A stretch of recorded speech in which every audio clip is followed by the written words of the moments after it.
76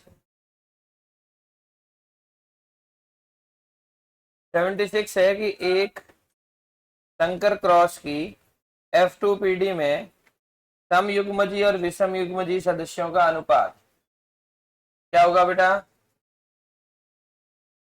हमने एक संकर संकरण के बारे में पूछा है, तो उसमें F2PD में समयुग्मजी और विषमयुग्मजी मतलब जीनोटाइप पूछ रहा है। जीनोटाइप कितना होता है एक संकर संकरण का? एक संकर संकरण का जीन प्रारूप क्या होता है बेटा? 1:2:1। तो यहाँ का आंसर क्या होगा? अरे बेटा वो नहीं होगा, ये क्वेश्चन पिछले टेस्ट में भी दिया था मैंने। ये पूछा है कि विषम युग्मजी और समयुग्मजी का अनुपात F2PD में यही आता है ना, capital T capital T capital T small T capital T small T और स्मॉल टी, यही आते हैं F2PD में, यही आते हैं ना पुन्नेट वर्ग में। तो देखो समयुग्मजी कितने हैं? 2 है ना, 2। ये भी समयुग्मजी और ये भी क्या है? समयुग्मजी है ना। विषमयुग्मजी कितने हैं? 2 से 2 कटे तो क्या अनुपात हो जाएगा? 1:1। Option number 4। आगे है, किसी अप्रभावी जनक का उसके संकर यानी F1 के बीच क्रॉस कराना क्या कहलाता है बेटा? परीक्षण संकरण कहलाता है, परीक्षणार्थ संकरण कहलाता है, या उसको हम टेस्ट क्रॉस कहते हैं। क्या कहते हैं बेटा? टेस्ट क्रॉस कहते हैं। आगे देखो अगला क्वेश्चन, कोई आवाज नहीं बेटा। द्विसंकर क्रॉस क्या सिद्ध करता है? स्वतंत्र अपयून के नियम को सिद्ध करता है। ठीक रह गया क्या बीच में? ओके। एक आया कि एक संकर परीक्षणार्थ संकरण का जीन प्रारूप और लक्षण प्रारूप अनुपात क्या होगा? परीक्षण मतलब टेस्ट क्रॉस, और टेस्ट क्रॉस में जीन प्रारूप लक्षण प्रारूप क्या होते हैं? 1:1। ठीक है, तो 78 का हो जाएगा 1। 79, द्विसंकर क्रॉस क्या सिद्ध करता है बेटा? स्वतंत्र अपयून का नियम सिद्ध करता है। नेक्स्ट, एक द्विसंकर संकरण में दोनों विषम युग्मजी के रूप में कितने प्रकार के एवं किस अनुपात में युग्मक उत्पादित किए जाएंगे? बताओ बेटा। क्वेश्चन, हाँ 4 होंगे ऑब्वियसली, और अनुपात क्या हो जाएगा? 9:3:3:1। मैंने पूछा है, क्वेश्चन को बेटा आप ध्यान से नहीं पढ़ते हो, क्वेश्चन को थोड़ा ध्यान से पढ़ो। मैंने पूछा है एक द्विसंकर संकरण में दोनों के दोनों विषम युग्मजी हो, और दोनों के दोनों विषम युग्मजी एक ऐसा ही आता है या और भी आता है क्या? दोनों के दोनों विषम युग्मजी मैंने आपको बताया था, यहाँ capital R small R capital Y small Y, यहाँ पर भी था, यहाँ पर भी था, और यहाँ पर भी था। पूरा जो चार्ट बना था उस चार्ट में इस तरीके से एक लाइन चली थी, बताया था 12:24 में जो 4 था वो यही था। तो अनुपात क्या है बेटा? 1:1:1:1:1। ऐसे दोनों विषम युग्मजी 9 कहाँ होते हैं बेटा? वो तो पूरे चार्ट का 9:3:3:1 पूछा था। मैं तो सिर्फ एक का ही कह रहा हूं, दोनों तरफ से विषम युग्मजी। सवाल ढंग से देखो वापिस, दोनों विषम युग्मजी के रूप में कितने प्रकार के बनेंगे? ऑब्वियसली 4 प्रकार के बनेंगे, लेकिन अनुपात क्या होगा? 1:1:1:1:1। ठीक है,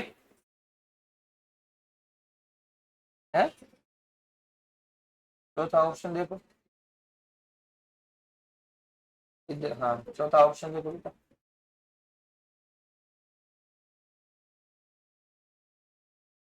ठीक है, अगला क्वेश्चन। अरे पीछे वाली प्रजातियों, क्या दिक्कत है भाई? या तो मेरे को पेपर सॉल्व कराने दे दो, या तुम अपनी बातें कंटिन्यू रखो, मैं बंद कर देता हूँ पेपर। आगे देखो, एक त्रिसंकर की F1PD में कितने प्रकार के युग्मक उत्पादित हो सकते हैं? सूत्र लगाना था सीधा, कौन सा? 2n। त्रिसंकर संकरण है तो विषम युग्मजियों की संख्या भी कितनी होगी? 3 होगी। 2 कितना होता है? 2 × 2 × 2 बराबर 8। ठीक है, सूत्र बताया था बेटा, सीधे सिंपल तरीके से 2n। अगला देखो, कौन सा जीन प्रारूप एक सत्य स्थिति को प्रदर्शित करता है? ठीक है, capital T, small T, capital R, small, सोचने की जरूरत नहीं है। Capital T, small T, capital R, small R. ठीक है, आगे देखो, क्वेश्चन नंबर 83। मेंडल का 9:3:3:1 का अनुपात किस नियम को दिखाता है? स्वतंत्र अपयून के नियम को। Next question 84।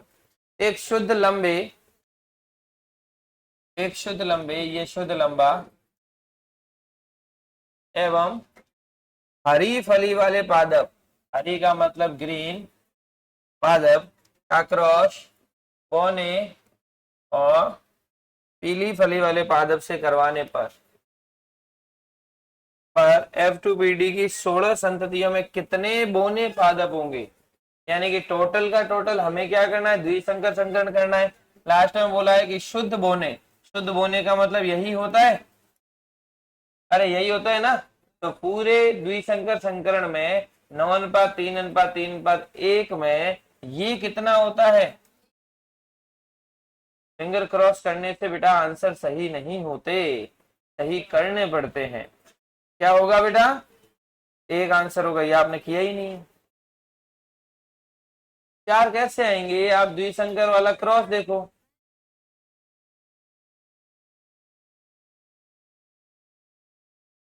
ये देख ले बेटा, capital R, capital R, capital Y, capital Y, small R, small R, small Y, small. बस मैंने थोड़ा क्वेश्चन चेंज किया है। नेक्स्ट 85। दो जीन प्रारूप ए ए बी बी के बीच में संकर से उत्पादित कैपिटल ए, कैपिटल ए,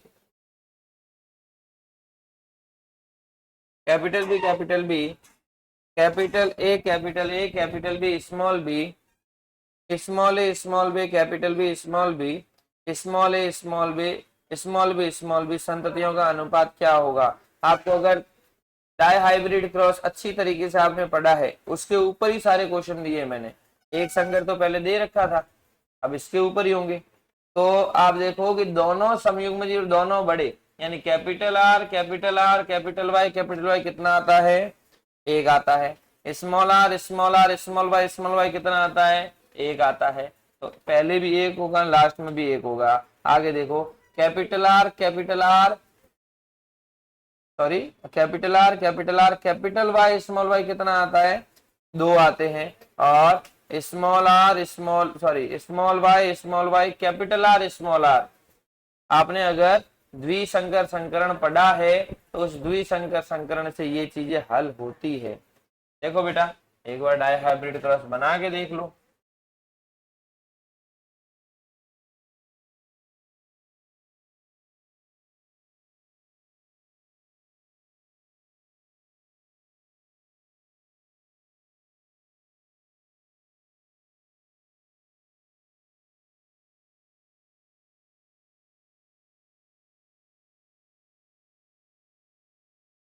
ये क्या बनेगा?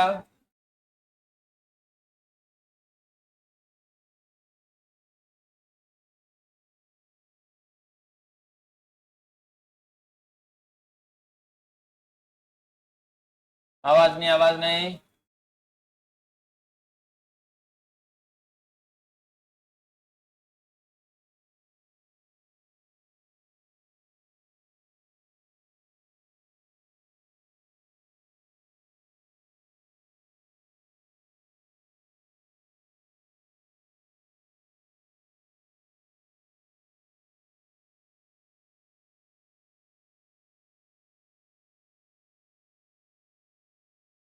यही था डाई हाइब्रिड क्रॉस, यही 16 संततियां थी।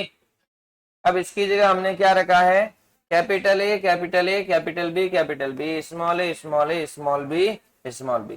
पहला पूछा है ये वाला, capital A, capital A, capital B, capital B कितने होंगे? एक होगा। फिर ये भी पूछा है small A, small A, small B कितना होगा? एक होगा। अब हमें देखना है capital R, capital R, capital Y, small Y, capital R, capital R, capital Y, small Y, capital R, capital R, capital Y, small Y. यहाँ पूछा है capital A capital A capital B small B, कितने हो जाएंगे बेटा? 2 हो जाएंगे। फिर small R small R small R small R, एक minute, small R capital Y small Y, मतलब small A capital B small B, ये भी कितने हो जाएंगे? 2 हो जाएंगे। तो अनुपात क्या हो जाएगा बेटा? 1:2:2:2। चलो आगे, capital A capital B capital small B capital C small T genotype वाले कितने प्रकार के युग्मक बनाएगा? ये कितने बनाएगा? विषम युग्म जी कितने हैं? 2, तो 2 की पावर n यानी 2 की पावर 2, कितना हो जाएगा? 4। अगला क्वेश्चन, द्विसंकर क्रॉस की F2PD में जीन प्रारूप क्या होता है? 9:3:3:1। सोचने की जरूरत नहीं है। अगला, जब किसी पीढ़ी में दो विपरीत विभेद के एलील पाए जाते हैं तो इसे क्या कहते हैं? विषम युग्मजी कहते हैं। विषम युग्मजी लंबे पादपों को बौने पादपों से क्रॉस करवाने पर संतति में बौने पादपों का अनुपात बताइए। ये क्वेश्चन बताओ बेटा आंसर। क्वेश्चन नंबर 90 का आंसर, 90 का आंसर बोलिए। विषम युग्मजी लंबे पौधे, विषम युग्मजी लंबे मतलब ये हो गया, ओके। इसका करवाना है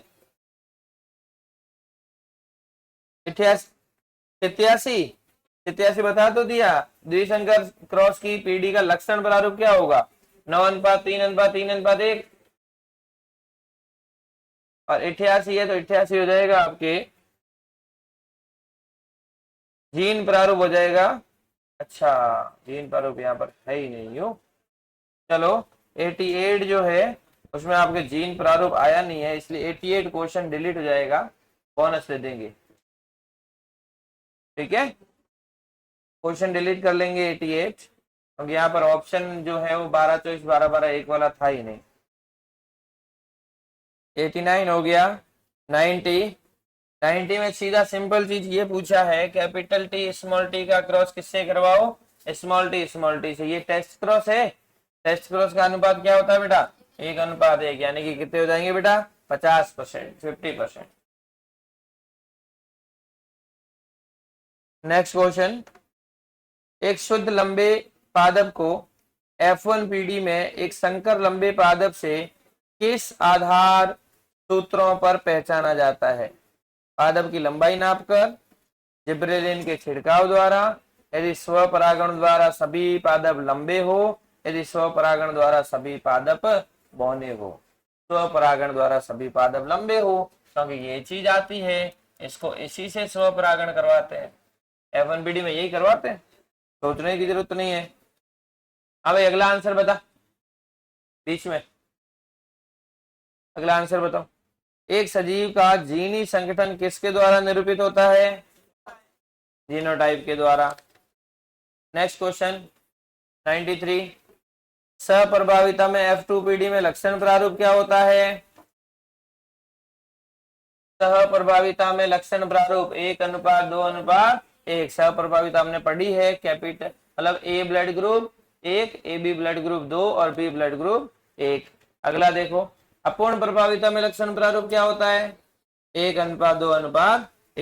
AB और रक्त समूह किस जीन द्वारा नियंत्रित होता है? आई जीन द्वारा। ठीक है, अगला क्वेश्चन, एक लंबे वास्तविक प्रजनन उद्यान मटर के पौधे को एक बोने वास्तविक प्रजनन उद्यान मटर के पौधे के साथ संकरण करवाया जाता है, तो F1 पीढ़ी पौधों को स्वचालित यानी स्वपरागित किया गया, तो परिणामी जीनोटाइप क्या होगा? 1:2:1। अगर ध्यान से पढ़ो तो एक संकर संकरण ही पूछा है, ज्यादा और कुछ भी नहीं पूछा हमने। ठीक है, अगला, हाँ भाई पीछे आंसर चौथा, समयुग्मजी लंबा, विषमयुग्मजी लंबा और समयुग्मजी बौना। डॉट्स तो आएगा ही नहीं ना। लंबेपन का एलील बौनेपन पर प्रभावी है, ये नियम क्या कहलाता है? हाँ भाई, लास्ट सेकंड लास्ट टेबल खड़ा खड़ा, आंसर बता इसका। 97 का आंसर बता। टेस्ट दिया ही नहीं तो बाकी वालों ने दिया है, उनको तो आंसर सुनने दे। हाँ बेटा, बहुत तुम्हारी पर्सनल बातें हैं जो सुबह सुबह स्टार्ट होती है, ठीक है, अपना मुंह थोड़ा बंद रखो और मेरे को सुन ले। क्या है? लंबेपन का एलील बौनेपन पर प्रभावी है, कौन सा नियम है? प्रभाविता का नियम। निम्नलिखित में से कौन सा जोड़ा गलत सुमेलित है? पहला, मटर में स्टार्च संश्लेषण, ये क्या बताता है? सप्रभाविता को बताता है क्या? ये अपूर्ण प्रभाविता को बताता है, तो पहला ही ऑप्शन अपने गलत हो गया। ठीक है, तो पहले ऑप्शन पे टिक कर लो। जीनों के बीच की दूरी के माप के रूप में एक ही गुणसूत्र पर जीन जोड़े के बीच पुनर्योजन की आवृत्ति को किसने समझाया? अल्फ्रेड स्टर्टीवेंट ने समझाया। जीनों के बीच की दूरी के माप के रूप में आपको पुनर्योजन आवर्ती वाला छोटा सा टॉपिक बताया था, एबीसीडी के बीच में डिस्टेंस भी बताई थी और उसके ऊपर नीचे सवाल भी दिया है। अल्फ्रेड स्टर्टीवेंट ने बताया था बेटा, मॉर्गन ने तो सिर्फ प्रयोग किए थे, उन्होंने आवर्ती बताई थी, दूरी इन्होंने बताई थी। चौथा आंसर हो जाएगा अल्फ्रेड स्टर्टीवेंट। अगला क्वेश्चन देखो, जीन ए और सी के बीच पुनर्योजन आवर्ती, देखना बेटा इधर, ये लो, जीन ए और सी के बीच में सबसे कम है तो भले पास में रख लो, ये 5%। फिर बी और सी के बीच में भी यहां रख लो 15%। पी और डी के बीच में 9%, ये 9% मान लो। ये हो गया क्रम ए सी बी डी। ए और बी के बीच में 20%, फिर सी और डी के बीच में 24%, 15 और 9 को मिला लो, ए और डी के बीच में 29%। ठीक है, आपकी सीक्वेंस आ गई ए सी बी और कोई दिक्कत? ये आपका पेपर हो गया सॉल्व।